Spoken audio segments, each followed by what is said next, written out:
Continuando, pessoal, aqui com a resposta de ciência da questão 4, letra D. Então, ele traz como possível resposta, ó. Os alunos podem responder que uma forte precipitação de granizo pode danificar o telhado das construções, como ele mostrou aqui, né? E destruir as folhas das plantas e os vegetais de uma plantação. Como eu disse, o gelo, quando ele cai em contato com as plantas, ele também queima essas plantas, além de destruir, como faz nos telhados, faz nas folhas também, tá bom? Continuando, questão 5, página 75. Diz o seguinte, ó: observe a ilustração a seguir e complete os espaços corretamente com os processos que ocorrem no ciclo da água que aparecem no quadro. Então, aqui no quadro ele trouxe transpiração, infiltração, evaporação, precipitação e condensação. Então, ele quer que você relacione, ó. Aqui na letra A, o que está acontecendo? Ó, das plantas e dos rios acontece o quê? A evaporação. Ó. A água evapora das plantas e também dos lagos, riachos, para as nuvens. Isso é o processo chamado de evaporação. Na letra B, ó. Na letra B, quando uma nuvem começa a se juntar com outra, a gente chama isso de condensação. Essa nuvem junta-se a essas, pequenas nuvens vão se juntando, acontece a condensação. Na letra C, ó, quando a chuva está caindo, a gente chama isso de quê? De precipitação, certo? E lá na letra D, ó, lá na letra D, está aqui, ó. Isso aqui é o lençol subterrâneo, ou seja, a água subterrânea. A água que caiu aqui, ó, no solo, desceu, formou o rio e geralmente embaixo do rio ou de um solo bem encharcado acontece a infiltração, que é quando a água vem aqui para o subsolo. Então, aqui no esqueminha da letra D é a infiltração, ok?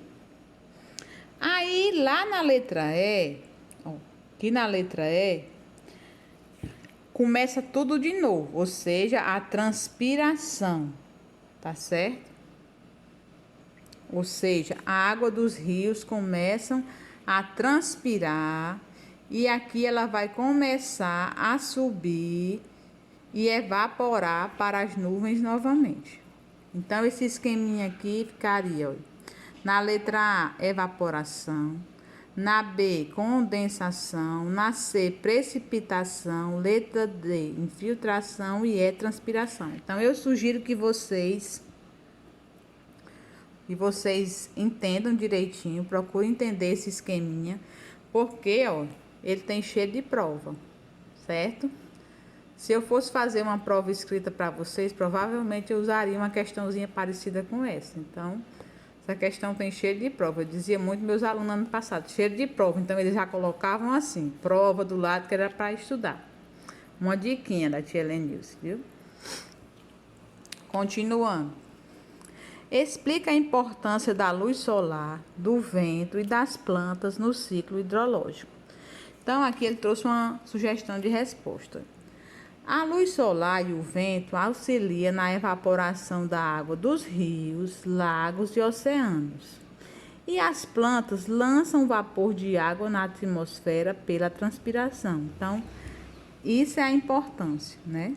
Então, por isso que na natureza a gente não pode destruir as plantas, a gente não pode poluir os rios, porque tudo é um ciclo. Como vocês viram, ó. Ela evapora, ela forma as nuvens, cai, enche os rios e riachos, infiltra no subsolo, forma os lençóis subterrâneos e começa tudo novamente. Então, se você retira as plantas, interfere no ciclo e as coisas começam a dar errado, entendeu? Se você pavimenta aqui esse espaço, a água deixa de se filtrar e começa a dificultar esse ciclo. Então, por isso que na natureza a gente tem que tentar manter o equilíbrio. Não destruir, não poluir, utilizar, mas conservando. ok? Então, vamos lá. Questão 6, ele diz, leia as manchetes a seguir relacionadas ao ciclo hidrológico. Aqui essa reportagem diz, estiagem compromete produção de bananas em Santa Catarina. Essa outra aqui diz, estiagem causa prejuízos em lavouras e preocupa agricultores de Divinópolis. Vamos lá, diz aqui, olha. Nos locais citados, um dos fenômenos do ciclo hidrológico não está ocorrendo. O problema mostrado nas manchetes é a falta de evaporação de água, condensação de água, precipitação na forma de chuvas. Então, gente, estiagem, a gente já viu que é a falta de chuva, né? Olha, estiagem é o que aqui na nossa região nordeste a gente chama de seca. Então, é a falta de precipitação na forma de chuva, ok? Vamos à questão B. Mamãe, Oi. eu não comi. Letra B. Explique como o ciclo hidrológico afeta a agricultura e pecuária em geral. Converse com o colega sobre o assunto. Aqui ele diz, ó, o ciclo hidrológico tem grande influência na agricultura, pois as plantas precisam de água para se desenvolver, assim como os animais necessitam de água e podem morrer se ficar sem ela. Então aqui nenhuma região do Brasil sabe mais a falta de chuva que a nossa região nordeste, né? Nós passamos praticamente 7 anos consecutivos sem chuvas regulares, ou seja, em períodos de estiagens secas e com pouquíssimas chuvas. E tem muitas regiões, quem tem sítios, quem tem avó que tem fazenda, sabe desses que a tia está falando, que alguns até perdem, né? Perdem as criações de gado e ovelha, porque chega um ponto que eles não têm mais o que comer. Os recursos dos proprietários já foram todos utilizados e acontece, infelizmente, a morte de muitos animais. Isso é muito triste, principalmente para quem gosta dos animais, para quem gosta da vida no campo, né? E também, quando é o inverno irregular, com poucas chuvas, a gente percebe muito a plantação, né?